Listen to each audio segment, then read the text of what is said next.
ክርስቲያኖችን ለመግደል በሚሄድበት ሰዓት ታላቅ ብርሃን ከሰማይ በራ፣ በስሙም ጠራው። ሳውል ሳውል ለምንድነው የምታሳድደኝ አለው። ሳውልም ቀና አለ። አንተ ማን ነህ አለው። የምታሳድደኝ እኔ የናዝሬቱ ኢየሱስ ነኝ አለው። የዛን ጊዜ ያ ታላቅ ብርሃን የሳውልን አይኖች ጋርዷል። ከዛ በኋላ ምን አለው? ሳውል ሳውል የመውጊያውን ብረት ብትነካ በአንተ ይብስብሃል አለው። ከዛ በኋላ ሂድ ወደ ከተማ ግባ፣ ሐናንያ የሚባል ቄስ ታገኛለህ፣ እሱ ጋር ሄደህ ንስሐ ግባ አለው። የሶስት ቀን ያህል የጳውሎስ አይኖች ተያዙ። ከዛ በኋላ አንተ ማን ነህ ባለው ሰዓት እኔ ናዝሬቱ ኢየሱስ ነኝ የምታሳድደኝ አለው። ጳውሎስ የዛን ጊዜ የሚያሳድደው ክርስቲያኖችን ነበረ። እንደ ቅርፊት አይነት ነገር ካዩ ወደቀ። ከዛ በኋላ ጳውሎስ ምን አለ? ገዳይ የነበርኩት እኔ፣ አሳዳጅ የነበርኩት እኔ፣ ብርሃኑ በርቶልኛል፣ የታላቁን አምላክ የኢየሱስ ክርስቶስን ወንጌል እሰብካለሁ ብሎ ከታላላቆቹ ተመርጦ 14 መጽሐፍ የጻፈ ቅዱስ ነው። በረከቱ በሁላችን ላይ ይደርልን። ክብር ምስጋና ለእግዚአብሔር ይድረሰው። ክርስቶስ መጥቶ ከድንግል ማርያም ይወለዳል። መልእክታችን ሁሉ ኢየሱስ ነው። በኦርቶዶክስ ቤተክርስቲያን መልእክታችን ሁሉ ክርስቶስ ነው። እግዚአብሔር አይናገረን፣ አንተ ተናገረን አለ። ኃጢአታቸው ስለበዛ በደላቸው ስለበዛ እሱን ትተው ጣዖት ስላመለኩ በዛ እነሆ እግዚአብሔርን በመተው አሮን ግበር ለነ አማልክተ ሊያውሩ በቅድሜነ በፊታችን የሚሄዱ አማልክትን ስራልን ብለው ሙሴ በተራራው ከእግዚአብሔር ጋር ሲነጋገር እነሱ ጣዖት አመለኩ። ያን እግዚአብሔር ቁጣውን በእነሱ ላይ ያደረገ። በሙሴ ልመና ግን ይቅር አላቸው። ከዛ በኋላ ምን አሉ? ሙሴ እግዚአብሔር አይናገረን አንተ ንገረን ይሉት ነበረ። እግዚአብሔር ይናገራል፣ ግድ የላችሁም። ደግ ነው እግዚአብሔር። እግዚአብሔር ይቅር ባይ ነው። እግዚአብሔር መሐሪ ነው። እግዚአብሔር ቸር ነው። ሲናገርም ሁልጊዜ እግዚአብሔርም እንደሚል ልንገራችሁ፣ አትፍሩ አትፍሩ አትፍሩ፣ አትጨነቁ አትጨነቁ አትጨነቁ። እኔ የፈጠርኳችሁ ስጋን የፈጠርኩላችሁ፣ ልብስ አልከለከላችሁም። ነፍስ የፈጠርኩላችሁ፣ ምግብ አልከለከላችሁም። እኔ እግዚአብሔር ነኝ ይላል። ስለዚህ እኔን እመኑ እረፉ ነው የሚለው። እኔ አሳርፋችኋለሁ። ዳዊት ይነግረናል፣ ቅረቡ ሀቤሁ ወያበርህ ለክሙ፣ ወደ እሱ ቅረቡ ቅረቡ ሀቤሁ ወያበርህ ለክሙ፣ ያበራላችኋል ይላል። እግዚአብሔር ይቅረበን፣ ብርሃኑን ያብራልን። እግዚአብሔር በዘመናችን ብርሃኑን እመቤታችን ጽጌ ትባላለች። እንደገና ኢየሱስ ራሱን ጋር ጽጌ ይባላል። ጽጌ ተብሏል። እመቤታችን ጽጌ ተብላለች። ለምሳሌ ኢየሱስ ዕጣን ተብሏል። እመቤታችን ዕጣን ተብላለች። ዕጣን፣ እሱ ዕጣን እሷ ዕጣን። ቅዳሴ መሃል ላይ ዝውዕቱ የሚለው ትዝ ይላችኋል? ላስታውሳችሁ። ዝውዕቱ ጊዜ ባርኮት ወዝውዕቱ ምንድነው የማየው ራእይ ብሎ ወደ ተራራው ጫፍ ሲሄድ እሳት ከሰማይ ወርዶ ጳጦስ የምትባል ተራራው ላይ ያለች ቅጠል በእሳት ሳትቃጠል እሳት ወርዶ ተዋህዶ ነው። ክርስቶስ መጥቶ ከድንግል ማርያም ይወለዳል። መልእክቱ ይሄ ነው። ክብርና ምስጋና ለእግዚአብሔር ይድረሰው። እግዚአብሔር ጽዮንን መረጣት ከመ ትኩኖ ማኅደሮ ብሎ ማደሪያው ትሆን ዘንድ ብሎ ዛቲ እቲ ምዕራፍ የለዓለም ብሎ በእሷ ለዘላለም አድራለሁ ብሎ እግዚአብሔር በእነዚህ ዘመናት ሁሉ ተናገረ።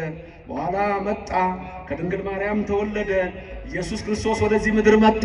ከስጋዋ ስጋ ከነፍሷ ነፍስ ነስቶ ከእመቤታችን ተወለደ። የዚህ ትምህርት ዋናው ትልቁ መልእክቱ ምንድነው? እግዚአብሔር እንዴት እንደሚወደን ብቻችንን እንዳልተወን የምናይበት ሲሆን የኢትዮጵያ ኦርቶዶክስ ተዋሕዶ ቤተክርስቲያን እንደ ሁልጊዜው ከሌላው ዓለም ሁሉ የተለየ እሳቤዋን ትመለከታላችሁ። ሰው ለሰው አስታዋሽ ነው። ሰው ለሰው አሳሳቢ ነው። በልቡና የሚያሳድር በአእምሮ የሚቀርጽ የቃሉ ባለቤት ሕያው እግዚአብሔር የምትሰሙትን ሁሉ በልቡናችሁ ጽላት ይጻፍላችሁ።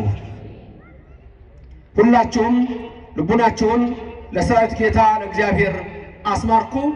ትምህርታችን ዕብራውያን ምዕራፍ 1 ቁጥር 1 ላይ ነው። ዕብራውያን ምዕራፍ 1 ቁጥር 1 የዕብራውያን መጽሐፍ ማን የጻፈው በሚል የውጭው ዓለም ደራሲውን አያውቅም። በግምት ጳውሎስ ነው ይላሉ እንጂ ማረጋገጫ ሰጥተው እንደኛ እንደ ኢትዮጵያ ኦርቶዶክስ ተዋሕዶ ቤተክርስቲያን የጳውሎስ መልእክት ነው ብለው አያምኑም። ስለዚህ የዕብራውያን መልእክት የተጻፈው በጳውሎስ ሐዋርያ ነው። የሐዋርያው በረከት በሁላችን ላይ ይደር። ጥያቄ፣ የጳውሎስ ቁጥር ከ12 ሐዋርያት ነው? ከ72 አርድእት ነው ወይስ ከነቢያት ነው? የቅዱስ ጳውሎስ ቁጥሩ ከየት ነው? ከ12 ሐዋርያት ነው? ከ72 አርድእት ነው? ከነቢያት ነው? ከየትኞቹ ነው ቁጥሩ? ከ72 አርድእት። ጳውሎስ ያመነው ኢትዮጵያን ካመኑ ከ8 ዓመት በኋላ ነው። ጌታ ሲሰቀል ጳውሎስ ከደብዳቤዎቹ መካከል ነበር። እስጢፋኖስ ሲወገር አስደብዳቢው ልብሳቸውን እግሩ ስር ያስቀመጡት ሳውል በተባለው ጎበዝ እግር ስር ይላል። ሳውል ያገዳይ የነበረው በኋላ በሶሪያ የደማስቆ መንገድ ክርስቲያኖችን ለመግደል በሚሄድበት ሰዓት ታላቅ ብርሃን ከሰማይ በራ፣ በስሙም ጠራው። ሳውል ሳውል ለምንድነው የምታሳድደኝ አለው። ሳውልም ቀና አለ። አንተ ማን ነህ አለው።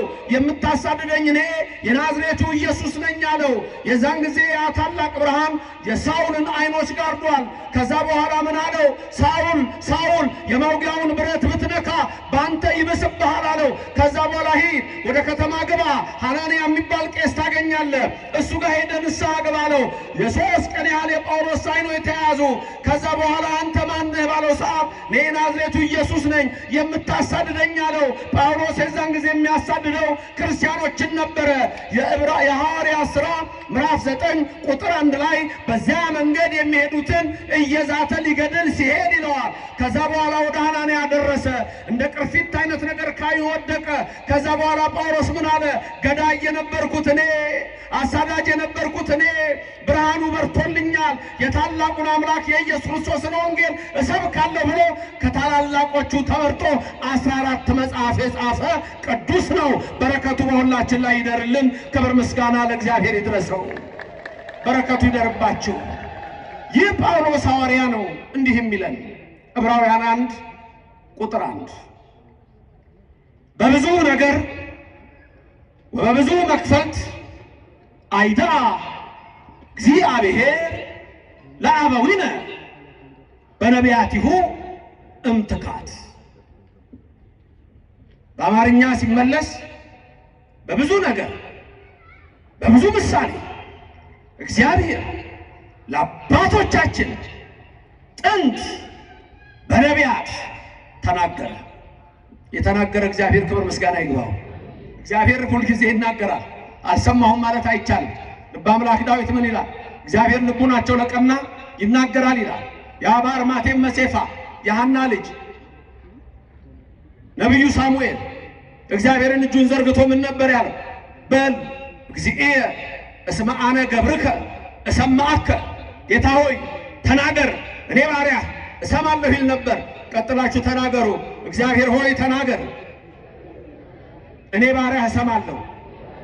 ቤትም ያላችሁት መናገር ትችላላችሁ። በዛ ውስጥ ያላችሁት እዚህም ያላችሁ እግዚአብሔር ሆይ ተናገር እኔ ባሪያ እሰማለሁ።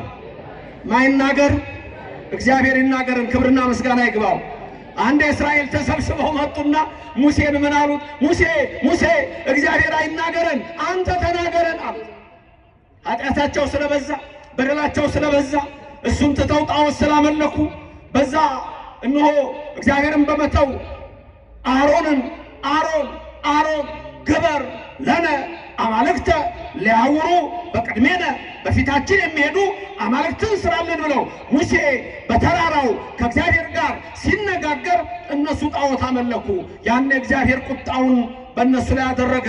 በሙሴ ልመና ግን ይቅር አላቸው። ከዛ በኋላ ምን አሉ? ሙሴ እግዚአብሔር አይናገረን አንተ ንገረን ይሉት ነበረ።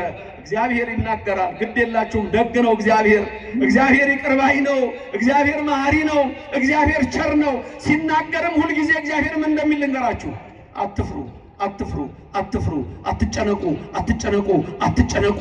እኔ የፈጠርኳችሁ ስጋን የፈጠርኩላችሁ፣ ልብስ አልከለከላችሁም። ነፍስ የፈጠርኩላችሁ፣ ምግብ አልከለከላችሁም። እኔ እግዚአብሔር ነኝ ይላል። ስለዚህ እኔን እመኑ እረፉ ነው የሚለው። እኔ አሳርፋችኋለሁ። ዳዊት ይነግረናል። ቅረቡ ሀቤሁ ወያበርህ ለክሙ፣ ወደ እሱ ቅረቡ ቅረቡ ሀቤሁ ወያበርህ ለክሙ፣ ያበራላችኋል ይላል። እግዚአብሔር ይቅረበን፣ ብርሃኑን ያብራልን። እግዚአብሔር ይቅረባችሁ፣ ብርሃኑን ያብራላችሁ። ብርሃን እውቀት ነው፣ እውቀቱን ይግለጽልን። ጳውሎስ ሐዋርያ በዕብራውያን ምዕራፍ 1 ቁጥር 1 ላይ በብዙ ነገር ወበብዙ መክፈልት አይዳ እግዚአብሔር ለአበዊነ በነቢያቲሁም ትካት አለ። ሁለት ዘመናትን ልብ እንድትሉ ፈልጋለሁ። አንድ ትካት፣ ሁለት ዳህሪ። ምን ማለት ነው? ትካት የጥንት የቀደመው፣ ዳህሪ ማለት የኋላው። አንድ የጥንት ሁለት የኋላ። እነዚህ ዘመኖች ልብ በሉ በሁለት ይከፈላሉ። ጳውሎስ የሚነግረን እግዚአብሔር በዚህ መልክ ተናገረን አለና ለአባቶቻችን ተናገራልና መጨረሻ ግን ሁሉን ወራሽ ባደረገበት በልጁ በእኛ ዘመን ደግሞ በዳህሪ ዘመን ነገረን ነው የሚለው። አሁን እዚህ ትምህርት ውስጥ የፈለኩት በብዙ ነገር ወበብዙ መክፈልት ነው። በብዙ ነገርና በብዙ አብነት መርገፍ አምሳል። ስለዚህ ሁለት ነገሮች ናቸው፣ ትንቢትና አምሳል። አሁን እዚህ ጋር የሚነግረን በልጁ በመጨረሻው ዘመን ተናገረን ስለሚል እዛ ጋር እንቆማለን። ትካት የሚለው የትኛው ዘመን ነው ስንል እግዚአብሔር አዳምና ሔዋንን ፈጥሮ በገነት ውስጥ ምን ያህል ጊዜ ነበር የተቀመጡት? በገነት ውስጥ አዳምና ሔዋን ስንት ዓመት? 7 ዓመት ከስንት ወር? ከ2 ወር ከስንት ቀን? ከ17 ቀን እንደሱ መሰለኝ። ከዛ በኋላ በደሉ። የዛን ጊዜ እግዚአብሔር ተስፋ ሰጣቸው። በተለይ አዳም ከገነት የመጣውን ዕፅ ፍሬ ከእግሩ ደም ጋር መስዋዕት አድርጎ ሲያቀርብ እግዚአብሔር መጣ። አዳም ዓለም የሚድነው በአንተ ደም አይደለም፣ እኔ ከልጅ ልጅ ተወልጄ አድንሃለሁ አለው። ይህ የሚገኘው ቀለሚንጦስ በተባለ መጽሐፍና ገድለ አዳም በተባለ መጽሐፍ ነው። ቀለሚንጦስ ከ81 መጽሐፍ አንዱ ነው። ገድለ አዳም ከአዋልድ መጽሐፍ አንዱ ነው። በሐሙስ ዕለት ወበመንፈቃ ዕለት እትወለድ እሞለተ ወለትከ ከ5 ቀን ተኩል በኋላ ከልጅ ልጅ ተወልጄ አድንሃለሁ አለ። 5 ቀን ተኩል የተባለው 5 ቀን ተኩል አይደለም፣ 5500 ትካት የተባለው እሱ ነው።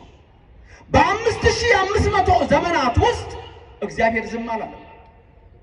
እንደሚመጣ በኋላ ዘመን በልጁ ነገር እንደሚል በብሉ መጽሐፍ ቅዱስ ስታዩ ከመጀመሪያው መጽሐፍ ጀምሮ ስትመለከቱ የምታገኙት ረቂቅ ነገር ነው። የመጀመሪያው መጽሐፍ ቅዱስ ክፍል የትኛው ነው? ማን ነው? የመጀመሪያው መጽሐፍ ቅዱስ ክፍል የምን መጽሐፍ ነው? የምን መጽሐፍ ነው? የመጀመሪያው መጽሐፍ ማን ነው? አውቃለሁ ብዙ ሰዎች እንደምትሳሳቱ ኦሪት ዘፍጥረት እንደምትለው አይደለም። የመጀመሪያው መጽሐፍ ሄኖክ ነው። ሁለተኛው መጽሐፍ ኢዮብ ነው።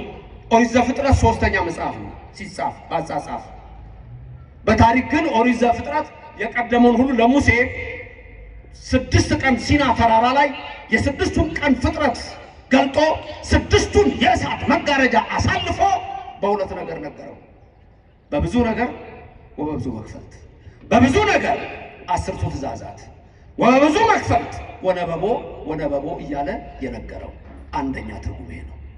በብዙ ነገር ወበብዙ መክፈልት፣ በብዙ ነገር በ10ቱ ትእዛዛት ወበብዙ መክፈልት ወነበቦ ባለው ምን ማለት ነው? እግዚአብሔር ለሙሴ የነገረው በሁለት ይከፈላል። አንድ ለምሳሌ 10ቱ ትእዛዛት የምንላቸው ተጽፈው ቀጥታ የተሰጡ፣ ከዛ ቀጥሎ ደግሞ ወነበቦ የሚለው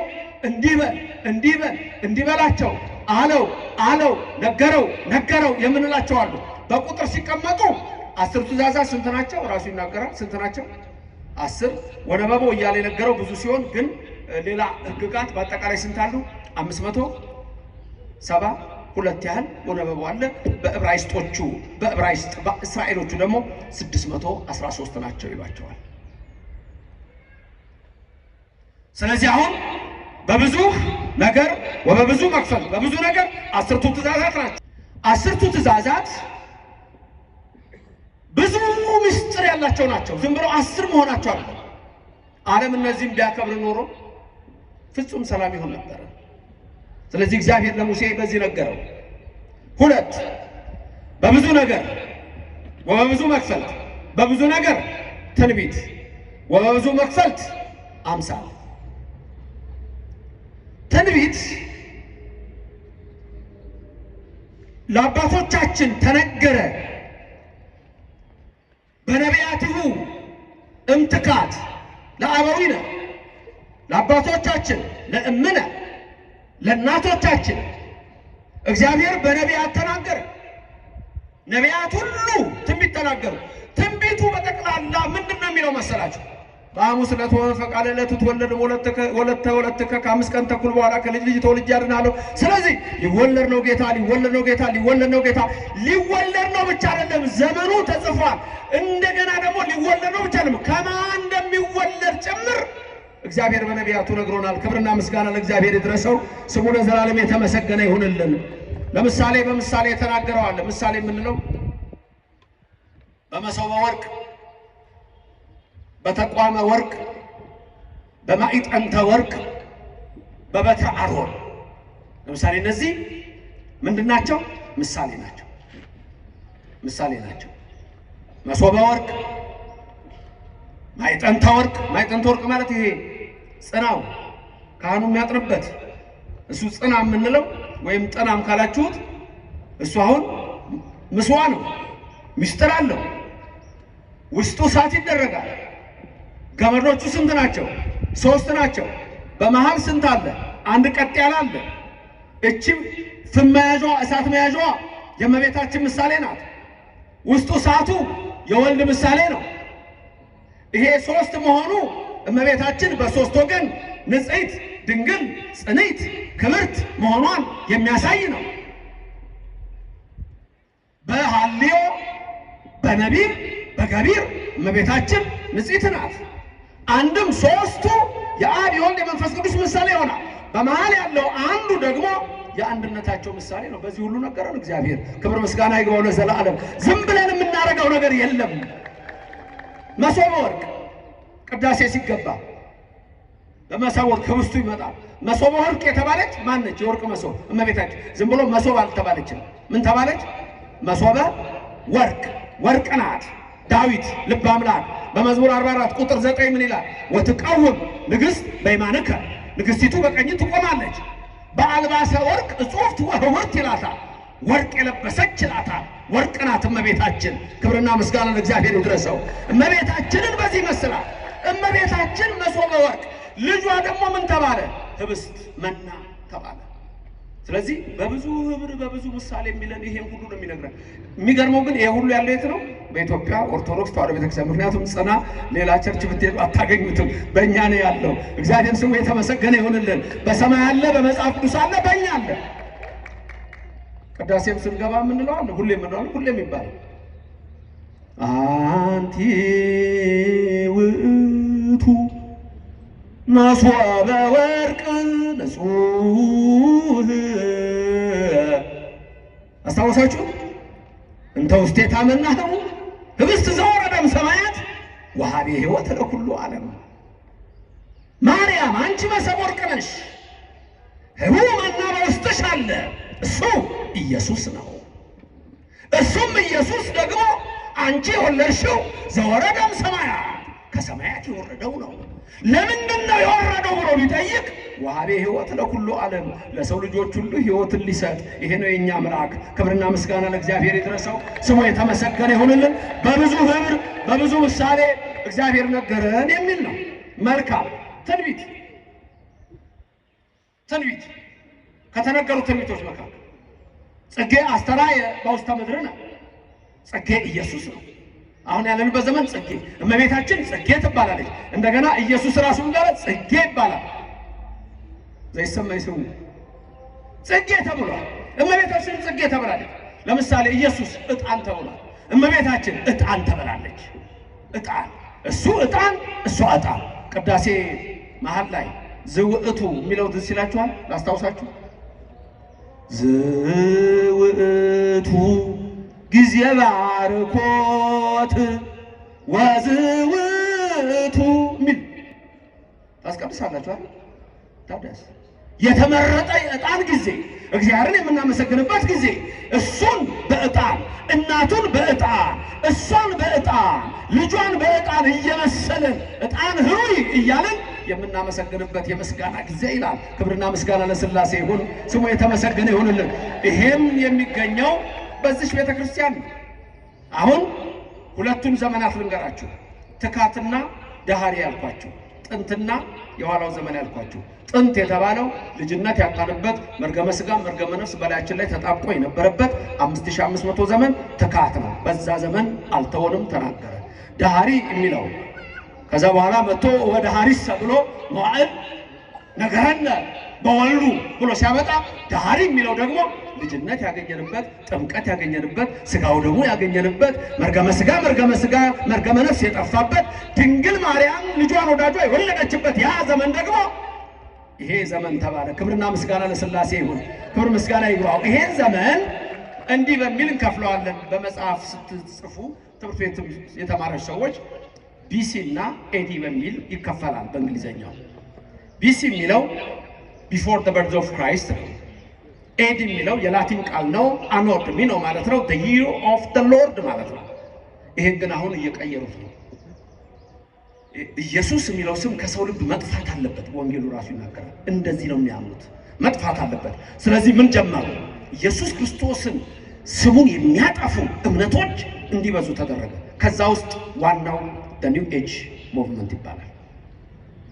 the new age movement ወይም ደግሞ የሱ አንዱ ፕራክቲስ የሆነው law of attraction ይባላል።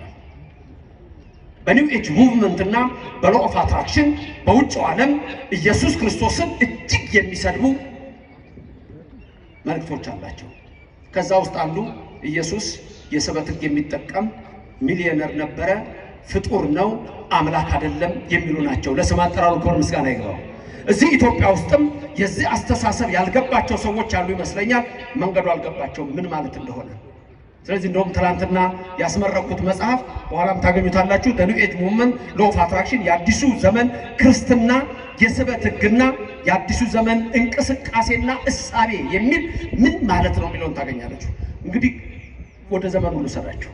በሁለት ይከፈላል። ቅድም እንዳልኳችሁ ቅድመ ልደተ ክርስቶስ እንላለን፣ እንደገና ደግሞ ከክርስቶስ ልደት በኋላ እንላለን። እነዚህ አሁን ወደ ሌላ ተለውጠዋል። ቢሲ የሚለው ቢሲኢ ወደሚል ተተክቷል። ኤዲ የሚለው ሲኢ በሚል ተለውጧል። አሁን ድንገት አንዳንድ መጽሐፎች ስታዩ በፊት ቢሲ ይሉ የነበሩት ቢሲኢ ናቸው። ኤዲ ይሉ የነበረው ሲኢ ነው። ወደ ተለወጠ ካመን ኢራ ወደሚል ተለወጠ። ሲኢ ካመን ኢራ ይሉታል። ቢሲኢን ደግሞ ቢፎር ካመን ኢራ ይላታል። አሁን የክርስቶስ ስም ከዘቻ ውስጥ እንድትወጣ ሃርቫርድ ዩኒቨርሲቲ የታወቀች አንድ ሴት በዚህ በሪሊጂየስ ዲስከሽን ላይ ምን አለች? ዓለም ሁሉ የሚቀበለው ኢየሱስን መስራት አለብን አለች። አሁን ያለው ኢየሱስ ክርስቲያኖች ብቻ ናቸው የሚቀበሉት። ስለዚህ ዓለም የሚቀበለው ማለት ሁሉ የሚቀበለው ያ ኒው ኤጅ ሙቭመንት ነው። ዓለም የሚቀበለው ኢየሱስ፣ ቡዳው የሚቀበለው ኢየሱስ፣ ሂንዱ የሚቀበለው ኢየሱስ፣ ዞሮአስትራኒዝም የሚከተሉ የሚቀበሉት፣ ጃይኒዝም የሚያምኑ የሚከተሉት፣ ሁሉም እስልምናም የሚያምነው የሚቀበሉት፣ አይሁዶችም የሚቀበሉት። እሱ ላይ ደግሞ ቁልፍ ነገር አለ። አይሁዶቹ ጋር ሁሉም የሚቀበሉት ክርስቶስ መስራት አለብን ይላል። መስራት ክርስቶስ መፍጠር። ይሄ ማለት ምንድነው? በሰው ልጆች ልቡና ውስጥ አዲስ ኢየሱስ። ይሄ ደግሞ እኛ ተነግሮናል። ማቴዎስ 24 ቁጥር 4 ላይ እኔ ክርስቶስ ነኝ እያሉ እኔ ኢየሱስ ነኝ እያሉ በስሜ ይመጣሉ፣ አስቀድሜ የነገርኳችሁ ተጠበቁ ይላልና የሚጠብቀን እግዚአብሔር በቤቱ አጽንቶ ያኑረን። አምስት አምሳል ልንገራችሁ ከዚህ በመቀጠል 5 አምሳል። አንደኛ እግዚአብሔር እንግዲህ በብዙ ትንቢት በብዙ ህብር በብዙ አብነት ነገረን አልኳችሁ። አንደኛ በአምሳለ ነበልባል ውሃ መልማል። ሁለተኛ በአምሳለ ጸምር ወጠን። ሶስተኛ በአምሳለ እብን ቅውም። አራተኛ በአምሳለ ብእሲ መካ። አምስተኛ በአምሳለ አንበሳ መፍርህ። ላስደግማችሁና ምን ማለት እንደሆኑ በዚህ ምሽት ይዟቸዋላችሁ። መንፈስ ቅዱስ በእኔም በባሪያው በእናንተም በሁላችሁ ይደር። ስንት አምሳል? 5። አንደኛ ከኔ ቀጥላችሁ ድገሙ። በአምሳለ ነበልባል ወሐመልማል። ሁለተኛ በአምሳለ ጸምር ወጠል። ሶስተኛ በአምሳለ እብን ቀወም። አራተኛ በአምሳለ ብእሲ መካ። አምስተኛ በአምሳለ አንበሳ መፍርህ። አሁን ይከብዳሉ አይደል? የሰማችኋቸው እንድትሏቸው እንድትደግሟቸው ብዬ ነው እንጂ ይከብዷቸዋል። እነዚህን የት እንደምታገኙ 5 ጥቅስ ልስጣችሁ። በአምሳለ ሐመልማል በአምሳለ ነበልባል ወሐመልማል ማለት ለሙሴ በሲና ተራራ ኦሪት ዘጸአት ምዕራፍ 3 ነበልባል ከሐመልማል ሙሴ አይቶ ምንድነው የማየው ራእይ ብሎ ወደ ተራራው ጫፍ ሲሄድ እሳት ከሰማይ ወርዶ ጳጦስ የምትባል ተራራው ላይ ያለች ቅጠል በእሳት ሳትቃጠል እሳት ወርዶ ተዋህዶ ነው። ክርስቶስ መጥቶ ከድንግል ማርያም ይወለዳል። መልእክቱ ይሄ ነው። ክብርና ምስጋና ለእግዚአብሔር ይድረሰው። ክርስቶስ መጥቶ ከድንግል ማርያም ይወለዳል። መልእክታችን ሁሉ ኢየሱስ ነው። በኦርቶዶክስ ቤተክርስቲያን መልእክታችን ሁሉ ክርስቶስ ነው። በዳህሪ መዋል ነገረን በወልዱ ያልኳቸው ነው። በመጨረሻው ዘመን በልጁ በኢየሱስ ነገረን፣ በወልድ ነገረን ነው የሚለው። በወልድ ነገረን። መልካም፣ ይሄ አንዱ ዘጸአት 3 የምታገኙት ነው። ሁለተኛው በአምሳለ ጸምር ወጠል ያልኳችሁ ደግሞ እሱን የምታገኙት በመሳፍንት ላይ ነው። ይሄም ለጌዲዮን ነው። ለጌዲዮን የተገለጸለት ጸምር ዘረጋ፣ ጠል ወረደ። እንዲሁ ጸምር የእመቤታችን ምሳሌ፣ ጠል ከሰማይ የወረደው ወልድ ነው። አሁንም ይሄ መልእክቱ ምንድነው? ድንግል ኢየሱስን ትወልደዋለች ነው። መልእክቱ ሁሉ እንደዛ ነው። ሶስተኛ በአምሳለ እብን ቀውም፣ ይሄ ደግሞ ለዳንኤል ነው። በትንቢተ ዳንኤል ምዕራፍ 2 ላይ ስታዩት የዛን ምስጢር ታያላችሁ። ያለ እጅ የተፈለቀለችውን ድንጋይ ታያላችሁ ለዳንኤል። አራተኛ በአምሳለ ብእሲ መካ ለኢሳይያስ ነው። 65 ትንቢት ቁጥር 1 ጀምሮ ማነው ከኤዶምያስ የሚወጣው ከባሶር የሚመጣው ቀይ ልብስ የለበሰው በጉልበቱ የሚራመድ ይለዋል። መካ የተባለ እሱ ነው። ምነው ልብስ ቀላ ብሎ ይጠይቀዋል። ይመጣና ይላል በኋለኛው ዘመን ዓለምን ሁሉ አድናለሁ ይለዋል። ደሙ የኢየሱስ ደም ነው። ተመልከቱ። ክብርና ምስጋና ለእግዚአብሔር ይድረሰው። የኢየሱስ ክርስቶስ ደም ከኃጢአት ሁሉ ያነጻናል ብሎ ይሄን የኢየሱስን ደም የምናውቀው እኛ ነን። እንዴት? በየቀኑ ነው የምንቀበለው። ስጋው ደሙ ስንቀበል መስማያ ለአንተ እኩት ወስኩ። ቀጥሉት። የላችሁ ቅዳሴ ላይ የላችሁ። ቅዳሴ ላይ ያሉት ድምጻቸው ተሰምቷል። ሌሎቹ የት እንዳሉ የሚታወቅ የለም። ማታ ማታም ጠዋትም የሉ። ኧረ በቤቱ ያኑረን። ጻድቅሰ ከመቀልድ ይፈሪ ወይ በዝ ከመዘግባ ዘሊባኖስ ትኩላኑ ምን ውስተ ቤተ እግዚአብሔር ይላል። በቤቱ ይትካላችሁ ለዘላለም። ስጋውና ደሙን የሰጠን ኢየሱስ ክብር ምስጋና ይግባው።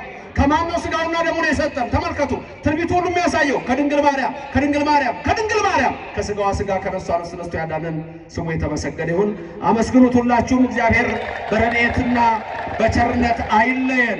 ስለዚህ በአምሳለ ብእሲ መካ የሚለው ኢሳይያስ 63 ነው። ይቅርታ 65 ሳይሆን ኢሳይያስ 63 ከቁጥር 1 ጀምሮ የምታገኙት ነው። አምስተኛ በአምሳለ አንበሳ መፍርህ ለእዝራ ለእሱ ደግሞ እንደዚሁ በአንበሳ መፍርህ በተባለ ተገልጦለታል። በብዙ ነገር ወበብዙ መክፈልት አይዳአ እግዚአብሔር ለአበዊነ በነቢያቲሁ እምተካት ያ 5500 ዘመን ነው። ኋላ በዳህሪ የተባለው ደግሞ ምን ተብሎ ተጠራ? ዓመተ ምሕረት። ያኛው ዓመተ ፍዳ ዓመተ ኩነኔ ተባለ። ይሄኛው ግን ምን ተብሎ ተጠራ? ዓመተ ምሕረት ተብሎ ተጠራ። ስለዚህ እግዚአብሔር በመጨረሻ በልጁ ተናገረን ማለት ይህ ሁሉ ትንቢት ሲነገር ድንግል ትጸንስ ወትወልድ ወልደ ሲባል ይህ ሁሉ ሲነገር ክብር ምስጋና ይግባውና አንድ በዘመነ መሳፍንት በዘመነ አበው፣ ሁለት በዘመነ መሳፍንት፣ ሶስት በዘመነ ነገሥት። ሶስት ዘመን ላስብላችሁ እነዚህን። አንድ ዘመነ አበው አላችሁ እንዴ? ዘመነ አበው፣ ሁለት ዘመነ መሳፍንት፣ ሶስት ዘመነ ነገሥት። በዘመነ አበው ማለት የቱ መሰላችሁ? ዘመነ አበው የተባለው 22ቱ አርስተ አበው የነበሩበት ዘመን ነው። 22ቱ ማለት ከአዳም ጀምረው እስከ ታች የምታገኟቸው እስከ ዮሴፍ ድረስ የምታገኟቸው ናቸው ዘመነ አበው። ለምሳሌ ኦሪት ዘፍጥረት ምዕራፍ 5 ላይ ይነግራቸዋል። የአበውን ትውልድ ይዘረዝርላቸዋል። እዛ ላይ የምታገኙት የአበውን ዝርዝር ስታዩ እነዛ 10ን ታያላችሁ። እስከ ኖህ፣ ከአዳም እስከ ኖህ። ከዛ ይቀጥላል፣ የሴም ይቀጥላል። ከዛ እያለ አብርሃም፣ ይስሐቅ፣ ያዕቆብ እያለ የሚመጣው 22ቱን ፍጥረታት በተመለከተ የሚያሳይ 22 አበው አለ። ዘመነ አበው። በዘመነ አበው እግዚአብሔር የነገረን ነገር አለ። ምን ብሎ ነው በዘመነ አበው የነገረን? እና አብርሃም ማለት ነው በዘርከ ይትባረኩ ሁሎሙ አሕዛብ በምድር ብሎ በዘመነ አበው ነገረን። አሕዛብ ሁሉ በዘር ምን ይሆናሉ? አሕዛብ ሁሉ በዘር ምን ይሆናሉ? በማዘር በአብርሃም ዘር ይባረካሉ ብለህ ሰብከ ከድንግል ማርያም ተወልዶ ድንግል ማርያምን የምትንቅ ከሆነ አንተ ከክርስቶስ ጋር አይደለም። አብርሃምን እኮ በዘርከ ይትባረኩ ሁሎሙ አሕዛብ በምድር ያለው ድንግል ማርያም በአንተ ዘር ነው፣ በአንተ ወገብ አልፋ ነው የምትመጣው ሲለው እኮ በዘመነ አበው። ሁለተኛ በዘመነ መሳፍንት። ዘመነ መሳፍንት ደግሞ የተባለው እርግጥ እነ ሙሴ ከመጡ በኋላ እነ ሳሙኤል ያሉበት ነው። ኢያሱ ጀምሮ ለኢያሱ ሌሎቹም ተነግሯል፣ ለሙሴ ተነግሯል። ከመካከላችሁ ነብይ ያስነሳላችኋል እግዚአብሔር ተናገረ። ነብይ ያነስ ለክሙ ተመልከቱ፣ አነሳላችኋል፣ ነብይ ይመጣላችኋል። ያ ነብይ ደግሞ አለ ዘከማ የነ ወለቱ ስምዎ ስሙት እሱን። ይሄ በዘመነ መሳፍንት ነው። በዘመነ ነገሥት እነ ዳዊት የነበሩበት ነው፣ እነ ሶሎሞን የነበሩበት ነው። በዛ ዘመንም እግዚአብሔር ምን ብሎ ተናገረ? ከወድ ፍሬ በዙፋን ላይ አስቀምጣለሁ አለ። እስመ እንፍሬ ከርስከ አነብር ዲበ መንበርከ አለው። ዳዊትን ነው። ዳዊት እኮ ለዛ ነው ሱባኤ ገብቶ በመዝሙር 131 ላይ የተመለከተው። ያኔ እኮ ነው እስመ አርአያ እግዚአብሔር ለጽዮን ያለው። እግዚአብሔር ጽዮንን መረጣት ከመ ትኩኖ ማኅደሮ ብሎ ማደሪያው ትሆን ዘንድ ብሎ ዛቲ እቲ ምዕራፍ የለዓለም ብሎ በእሷ ለዘላለም አድራለሁ ብሎ እግዚአብሔር በእነዚህ ዘመናት ሁሉ ተናገረ። በኋላ መጣ፣ ከድንግል ማርያም ተወለደ። ኢየሱስ ክርስቶስ ወደዚህ ምድር መጣ። ከሥጋዋ ሥጋ ከነፍሷ ነፍስ ነስቶ ከመቤታችን ተወለደ። ስለዚህ ጳውሎስ ሐዋርያ ምን አለ? እግዚአብሔር እኮ አስቀድሞ ያኔ ጥንት ትካት ባለው ዘመን በነቢያቱ በዘመናቱ ሁሉ ተናገረ። በምሳሌ ተናገረ፣ እንበለ ምሳሌ ተናገረ፣ በመርገፍ ተናገረ። ኋላ ራሱ መጣና ኢየሱስ ክርስቶስ ወንጌልን ነገረን አለ። የሰማነውን በልቦናችን ያሳድር። ክብር ምስጋና ለእግዚአብሔር ይድረሰው። በረድኤት በቸርነት አይለየን። እናመሰግነዋለን። ስሙ የተመሰገነ ገናና ይሁንልን። እግዚአብሔር በረድኤት አይለያችሁ። ቅድስት ድንግል ማርያም በቀኝ በግራ ትቁምላችሁ፣ ከፊት ትምራችሁ፣ ከኋላ ትከተላችሁ። በልቡናችን ከልጇ ጋር ነግሳ ለዘላለም ትኖር። ያስተማረን የመከረን ምስጢሩን የገለጸልን እግዚአብሔር በረድኤት አይለየን። አሜን። ክብርም ምስጋናም ለሥላሴ ይሁን። በዚህ በቀራንዮ አደባባይ የፈሰሰው ደግሞ የተቆረሰው ሥጋው ለዘላለም ድህነት መድኃኒት ይሁንላችሁ። አሜን። ክብርም ምስጋናም ለእግዚአብሔር ይድረስ።